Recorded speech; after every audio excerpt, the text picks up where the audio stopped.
level Super Saiyan Blue. I'm not done. I can take this power level and multiply it. Kaio!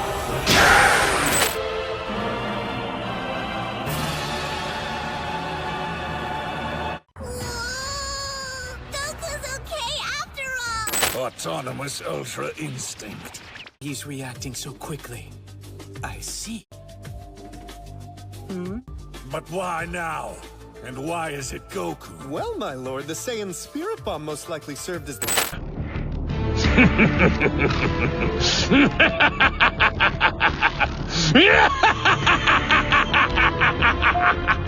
Hey, I am Gokui, and the show starts now. This is Absolute Cinema! 3 years have passed since the Tournament of Power. All universes went through moments of peace. Zeno-sama always told Daishikan that he was excited for the moment when a new Tournament of Power would happen. Everything seemed to be happening with extreme tranquility, but this does not always appear to be the true reality. All the gods of destruction felt extremely intrigued by what happened in the Tournament of Power. They were unhappy with Immortal making idiotic decisions, and because of his fault, he managed to convince Zeno-sama, the creator of everything, to create a tournament capable of destroying all universes at the whim of the multiverse. The gods are infuriated knowing the relationship between Goku and Zeno-sama, being fully aware that Goku has the free will to arrive at the King's Palace whenever he wants and free permission to talk to Zeno-sama or even play and ask to whatever he wants whenever he wants. What was even more strange was the fact that Zeno-sama had shown himself totally partial in the tournament, leaving his support for Universe 7 declared. After all these events in battle against Broly, Cell Max, and several other villains that emerged, the gods continued to look at Universe 7's performance and especially Goku's performance. At this moment, all the gods of destruction gather and say to Beerus that the great failure of mortals will always be Son Goku. If everyone analyzes it, everywhere Son Goku goes, a catastrophe ends up happening. Even in the periods while Beerus slept, the Saiyan's arrival on Earth, and after all the events he went through, there's something strange with this Saiyan. It is not normal for a warrior of this class to always be able to emerge victorious from extremely difficult battles, and even the death itself he will conquer. It even seemed that another certain supreme god has been watching him from the beginning, so that he's always saving himself with another kind of ultimate goal. Beerus does not agree 100% with the ideal of all other gods due to whether or not it was not for Goku and his friends. Perhaps Universe 7, like several other universes, could not exist anymore. But in the rule of the gods, if a god turns against all other gods, all gods involved rebel against that god and eliminated. At that moment, it was already clear that all the gods of destruction saw Goku as a target and knew that if he was not eliminated, natural catastrophe would still happen, as if it were a coincidence on Earth, and would still cause other universes then not to be eliminated. If it was not for that mortals' attitudes, they would never end up suffering just like they did in a Tournament of Power. Beerus enraged all the gods. He ends up understanding the gods' decision and say that it will be done, but it will be done his way. Beerus says that he will find a way to seal Goku so that he can't escape a dimension, and make an excuse for Zeno-sama of the Great Priest, because killing the Saiyan due to the relationship he has with Zeno-sama can still create something more devastating. The gods agree. On Earth, all the Z Warriors were having fun and peaceful days with their families, while Goku and Vegeta carried out their training. Beerus appears in the middle of Goku and Vegeta's training. Goku is all happy to see Beerus and greets him with a tone of naivety. But Vegeta looks at the God of Destruction with a look of strangeness to see that the God of Destruction came to Earth alone, without Whis. Vegeta already suspected that Beerus was up to something, because most of the times that the God of Destruction appeared in Universe 7 or in Earth, it was next to his angel to take Goku and Vegeta for training or for a mission, but this time he was alone. Beerus looks at Goku and speaks. Goku, I need you to come with me in the time chamber. Goku, with a naive face, is happy to imagine that Beerus is wanting to train Goku. At that time, Vegeta tells Goku not to go because unlike before, he's noticing something different about Beerus. Beerus says that Goku doesn't have any choices, that if he doesn't obey him, the whole Earth will be destroyed and he will be blamed for that. Vegeta speaks.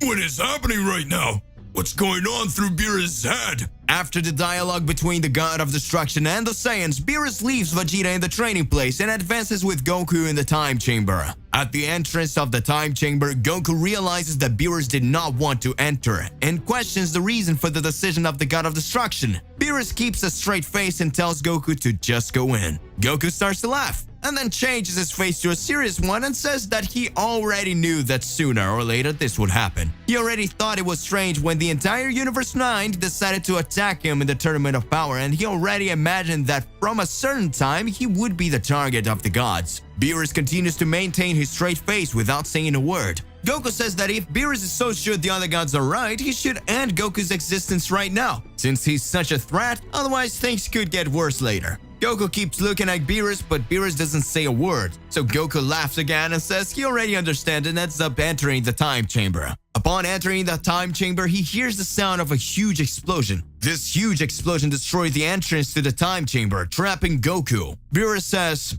"It's done." At that moment, Vegeta appears in front of the time chamber, saying that what Beerus did was a big mistake. Even if it came from a decision chosen by several other gods, Kakarot's steps go far beyond that. A mortal who managed to activate the Ultra Instinct and impressed all other gods will never be stopped with a ceiling. Unless Beerus the Destroyer was afraid, alongside the other guys, to challenge the mortal that impressed even Zeno-sama. Beerus remains serious and replies that he has nothing to resolve with Vegeta, that what he needed to do was already done, and if he had one more thing against the Destroyer's decision, he could resolve it with him in his fists. Vegeta smiles and says that he won't need to do anything, just wait and time will tell. Beerus returns to his planet. Meanwhile, in the time chamber, an angry Goku begins to reflect and says, "It was just like that time.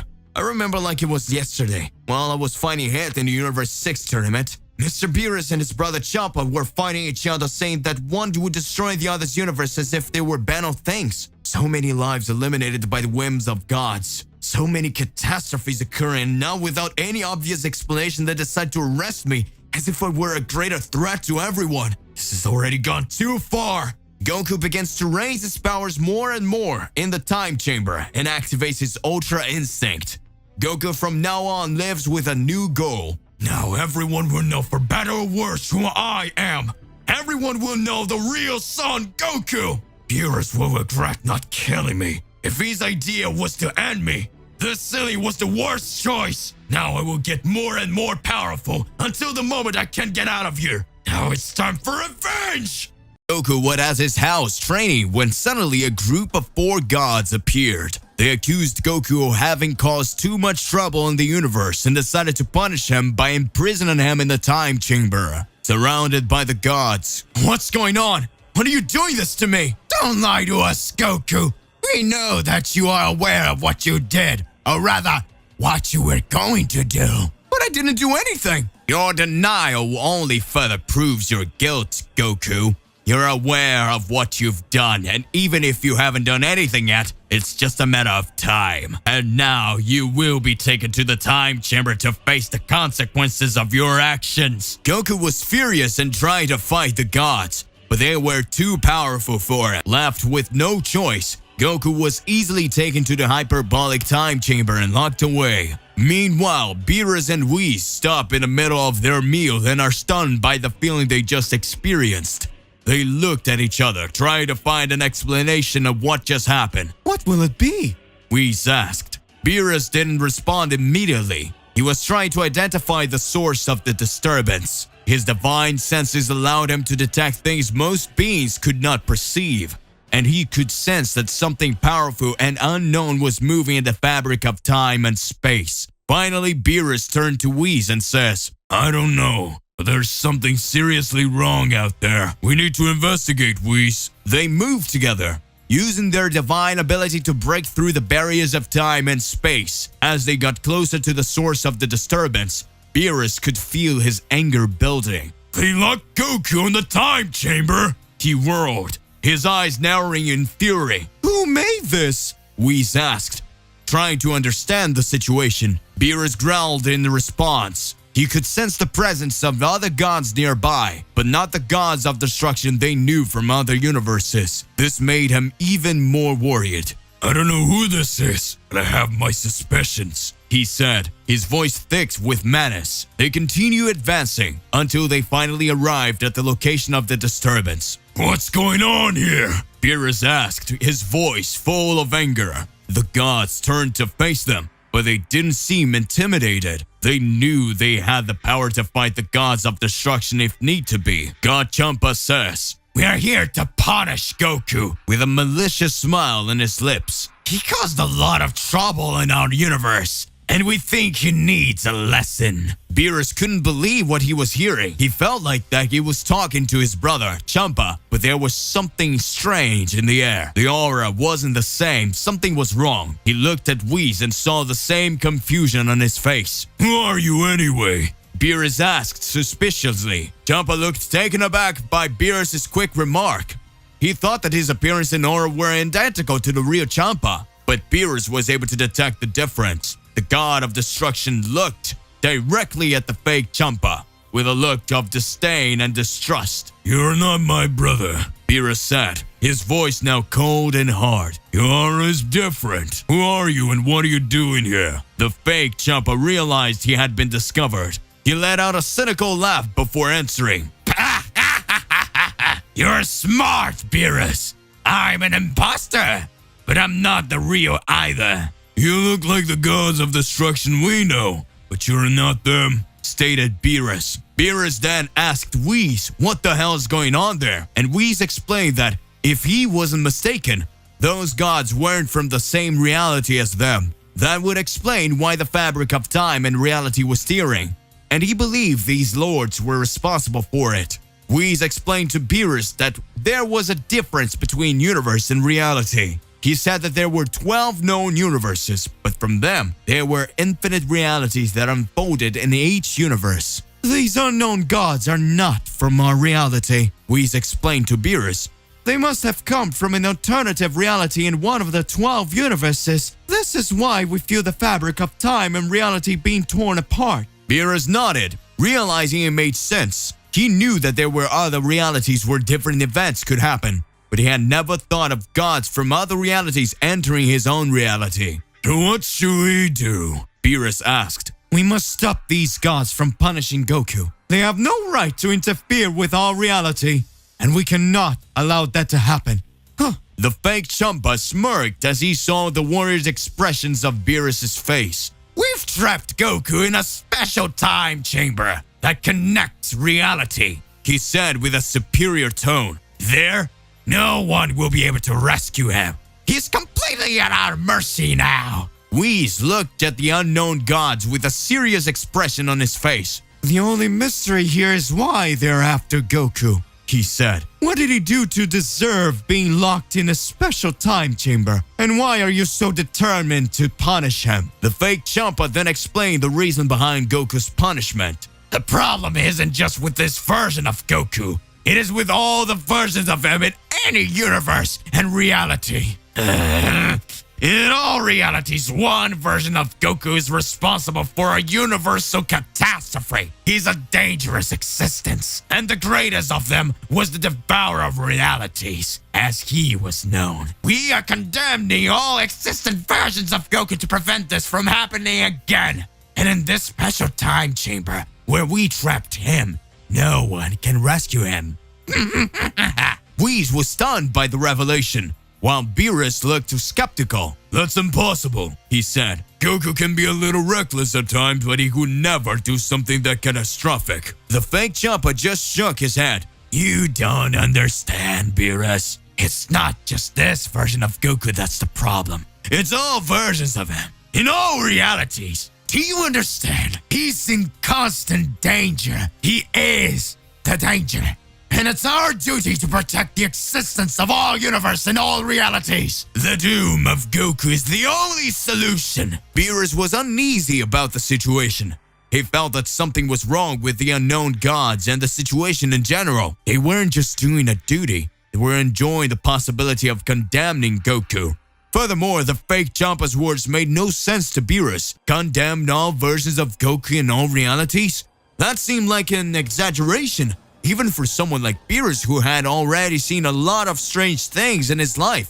As a god of destruction, of course, he knew there was something that they were keeping from him. He knew that there was something that they were keeping out from him, but he couldn't figure out what it was. The situation was getting more and more tense. and Beerus knew he needed to act fast if he wanted to save Goku. In the time chamber, Goku felt lost and alone. He was used to training in open, sunny places where he could hear the sounds of nature and feel the warmth of the sun. But in the Hall of Time, he was surrounded by darkness and silence. He began training, but soon realized that the time chamber was unlike anything he had ever experienced. The challenges were tougher and the enemies more powerful. Goku was trapped in a time chamber, a place where time passes differently than it does in the real world. He had been imprisoned there because he was considered a threat, since in many different realities a version of Goku caused destruction and chaos in transcendental emotions. However, Goku still didn't know it. Imprisoned Goku did the only thing he could do. He trained intensely,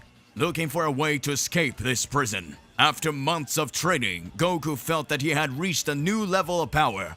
He focused all of his ki and let it flow, pouring out all of his energy. He felt an incredible strength building within him, as if it was capable of destroying anything that stood in its way. Suddenly, the fabric of reality began to distort and tear around him, until it finally gave way completely. Goku was surprised and happy with the enormous power he had gained in such a short time, but his happiness didn't last long. When the fabric of reality breaks down, he finds himself in a completely different space. It was as if he had been transported to another dimension in a completely strange and unfamiliar place. He looked up and saw several time chambers capsules floating in space. When he tried to fly up, he felt that there was no place without a time chamber capsule. He was confused. He had never seen anything like this before, and he had no idea how he could escape this strange place. As he flew, looking for a way out, he felt that the time capsules were everywhere. He began to wonder how this was possible, how there could be so many capsules, and how the time chambers were contained within them. He tried to fly towards one of the capsules to see what was inside, but was stopped by an incredibly strong barrier that flew him backwards. Goku was surprised. He had never encountered such a strong barrier before. Even with all his powers, Goku couldn't destroy it. Every blow he landed was reflected back at him, making him feel the impact. He knew that something important must be inside that capsule, but he couldn't get there. Determined to find out what was sleeping there, Goku focused all his energy on trying to feel it. Goku focused all his energy on trying to feel if there was something inside the time chamber capsule. To his surprise, he felt ki extremely similar to his own. He was confused for a moment, wondering if the barrier could have reflected his own presence back at him. However, before he could think about it further, he caught the presence of another being with a similar ki to his own, hovering nearby. Goku was excited at the possibility of meeting someone. Following the person's presence, Goku wondered if this person would be able to help him or at least answer some of his questions. As he approached the mysterious figure, Goku shouted, "Hey, you! Hey!" The figure was on its back on top of a huge rock that was floating on that place. Upon hearing Goku, the figure turned around and surprised Goku. The mysterious man was the spitting image of Goku himself. The figure then says, "Amazing. Looks like I'm not the only monster around here." "Incredible! You're just like me. You're Saiyan too, right?" asked Goku. Mysterious figure said, "And who are you? How did you get here asking a bunch of questions? Say your name first, you weirdo. And who are you? How did you get here asking a bunch of questions? Say your name first, you weirdo." "But yeah, I'm a Saiyan, and apparently you are one too, right?" Goku was a little confused by the way the mysterious figure spoke, but he was excited to find someone who could help him understand what he was feeling. He then introduced himself. "I'm Goku, from Universe 7, and you?" The mysterious figure looked at Goku with an intense gaze, as if sizing him up. Goku noticed that there was something different about this figure, something he couldn't explain. Then the figure replied, "Your name is Goku. I never met someone with that name. My name is Kakarot." Goku widened his eyes in surprise. "Really? That's my second name too," he said, shaking his head. "Interesting. You must have a great life story," introduced Kakarot, with a smile on his face. Goku couldn't help but smile too, but his expression soon changed to a more heartfelt one as he remembered why he was there. Kakarot, I have something funny to say. I have no idea what's going on. Could you explain to me, what's happening?" asked Goku, sincerely confused by the situation he found himself in. Kakarot looked even more surprised. "Hey, you don't know?" Goku shook his head. "I have no idea. Nobody told me anything. I was trapped in one of those capsules. No, was trapped in one of those capsules. I don't know how else these capsules are like in the time chamber, explained Goku, looking at Kakarot. Kakarot said, I see. So you'd know absolutely nothing. He said in a worried manner. In that case, the first thing you should know is that I am you and you are me from a parallel reality. A reality that is not separate by either time or space. It's a new dimension mirrored by another dimension, mirrored by another dimension, and so on. And that's how we all originated. Kakarot explained, glaring at Goku. Goku was stunned by Kakarot's explanation. It was hard to understand, but he knew he had to trust him since he was the only clue he had as to what's going on. And the second thing? He asked, eager for more information. We are being haunted by several gods in different realities. At some point, some Goku or Kakarot, that is, whatever the name of this other version of us is, will be captured and imprisoned in a capsule with temporal rooms, said Kakarot, his expression becoming more serious. Goku was completely stunned by Kakarot's words, but at the same time, he felt a strange animation inside him. He had never imagined that there would be so many gods behind him and his other versions. How is that even possible? Why are we even being hunted? Kakarot realized Goku's confusion and explained, Several versions of us have already caused imaginable catastrophes. We were classified as a threat at the level of the Great Senosama. The gods decided to hunt us all down because worse than a god of destruction is a god of antimatter. Someone who can erase life like it's nothing. A version of us, they call that. Goku was shocked by the revelation, but he also felt a twinge of pride. So you mean our potential for evolution surpasses the gods and that's why they're afraid of us? Asked Goku. Exactly, replied Kakarot excitedly. And even now you still don't realize what you've done, do you? Asked Kakarot. I don't understand anything. What did I do? Kakarot looked at Goku in awe and said, You have great potential, my friend. Anyone who escapes the capsule is no longer the same. I still don't understand. You just escaped from a capsule that imprisoned you in a temporal chamber made to punish angels and even rebellious gods. At that moment, you overcome a pseudo-god of destruction, maybe even clash with an angel, explained Kakarot. Goku looked at Kakarot in surprise. He couldn't believe he had so much power inside him, but then a feeling of dread began to build in his chest. If the gods were hunting them all down, that meant he wasn't safe anywhere. Goku looked at Kakarot in surprise. He asked him how they were going to seek to evolve with the gods all the time behind them. We won't be safe anywhere, pointed Goku. Kakarot hesitated before answering Goku, but he finally said, Yes and no. We're safe, but our other versions are still being hunted. He sighed, thinking of the challenges they still lay ahead. Our problems now are no longer the gods. After all, we've already been captured.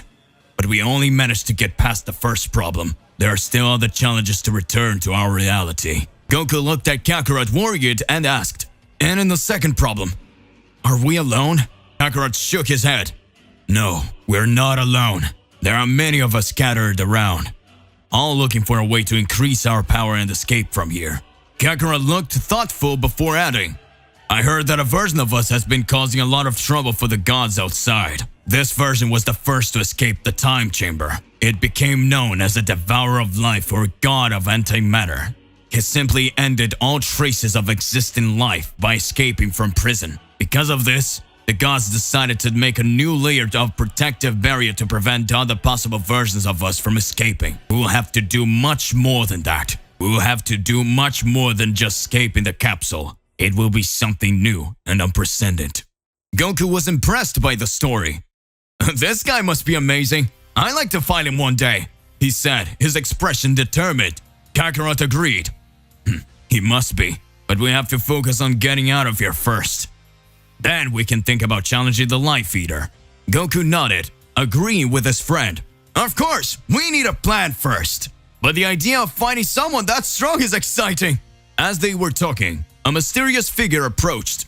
It was a version of Vegeta they had never seen before. He had a somber air and appeared to be in a state of deep meditation. Kakarot and Goku were surprised to see him, but decided to approach him to try and find out more about his history and his quest to escape that place. They approached carefully, trying not to disturb Vegeta's concentration.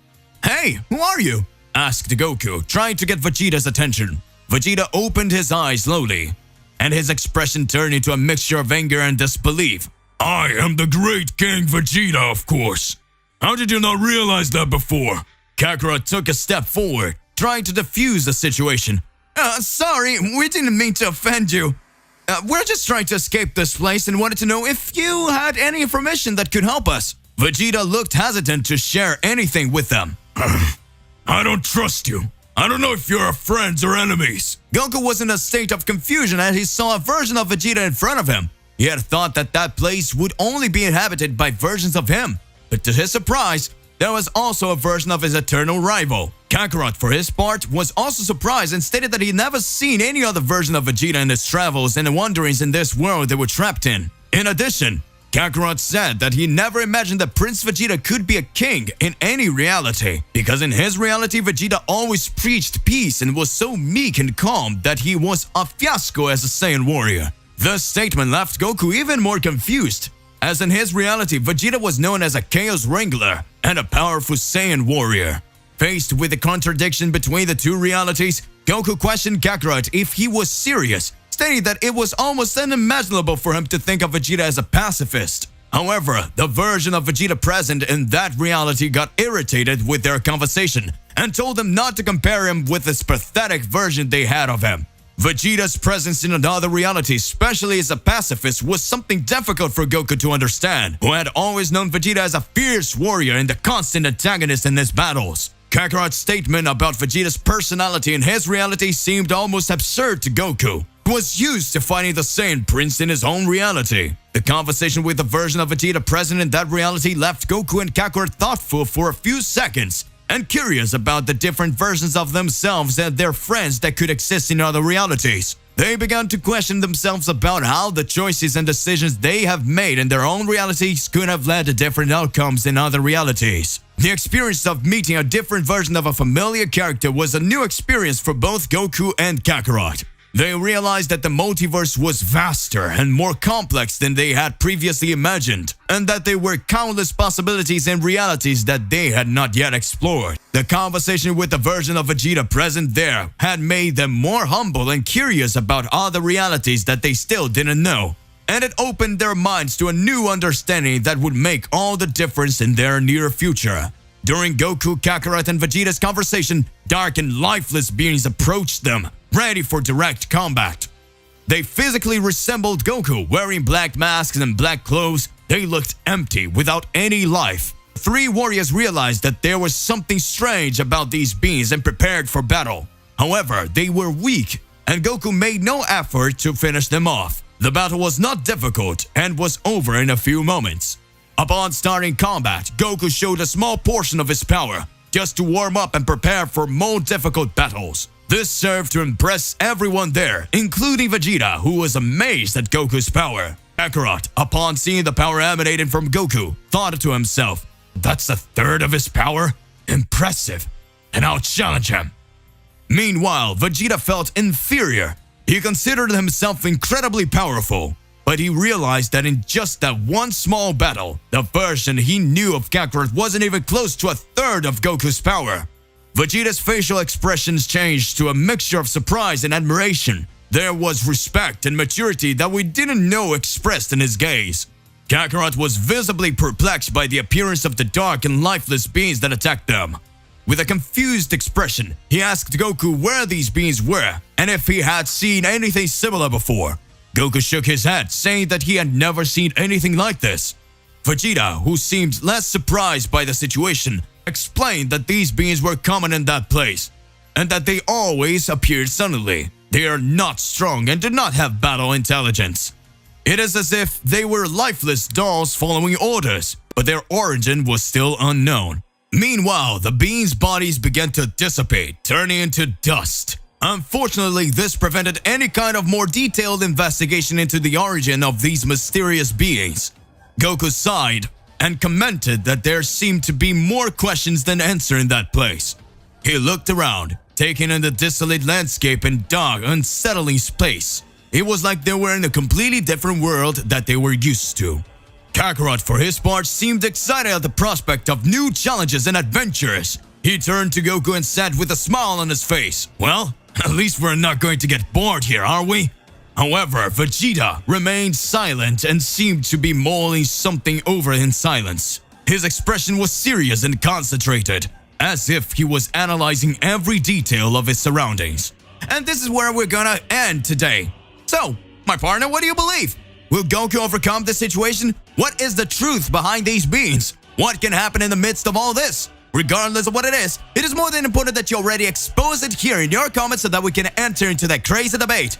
Don't forget to click the like button, subscribe here to the channel, and hit the bell so you don't miss any videos. And that's it for today. I'll see you in the next one. Goodbye.